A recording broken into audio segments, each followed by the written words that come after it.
Salut tout le monde, c'est Anonymal. Aujourd'hui on se retrouve pour la présentation de l'enceinte nomade BP 2001 de chez Inatech. Au niveau du packaging, nous avons quelque chose de très sobre, personnellement ça me plaît beaucoup. Par contre, je vous avoue que j'ai eu un peu de mal à ouvrir correctement cette boîte.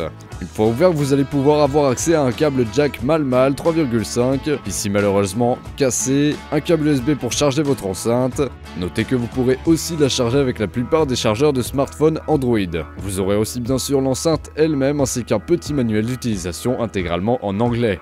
Le design très travaillé et à la fois passe-partout de celle-ci me plaît lui aussi beaucoup, de plus sa taille fait qu'elle rentre parfaitement dans la poche avant d'un sac à dos, donc un très bon point en la faveur de cette enceinte. Vous vous en douterez, cette petite enceinte est comme beaucoup compatible Bluetooth et possède un bouton en son centre destiné à répondre aux appels quand l'enceinte est connectée à votre téléphone en Bluetooth. À mon grand regret, il n'y a par contre aucun bouton destiné à changer de musique, aucun non plus pour monter ou baisser le son, il faudra le faire à partir de votre téléphone directement. On lui en voudra pas d'être minimaliste vu son prix très abordable qui est de 35 € actuellement, et même à ce prix là vous aurez un son très propre. L'enceinte offre une puissance de 2 x 5 watts soit 10 watts, ce qui vous permettra d'écouter de la musique dans de grandes pièces en intérieur mais aussi si ça vous chante en extérieur. Au niveau des basses, elles ne sont pas exceptionnelles mais restent tout de même présentes. L'avantage c'est qu'elles ne crachent pas du tout et ne produisent pas un son sale. Autre atout sympa avec cette enceinte, c'est qu'elle comporte un emplacement dédié aux smartphones et tablettes, ainsi qu'un pied à l'arrière pour stabiliser l'enceinte lors du port de ceux-ci. L'autonomie de cette enceinte est plus que correcte puisqu'elle tient très facilement 6 heures. Lorsque vous branchez votre enceinte pour la recharger, un voyant indiquant la charge va s'allumer et lorsque l'enceinte sera totalement chargée, le voyant va s'éteindre pour vous en avertir.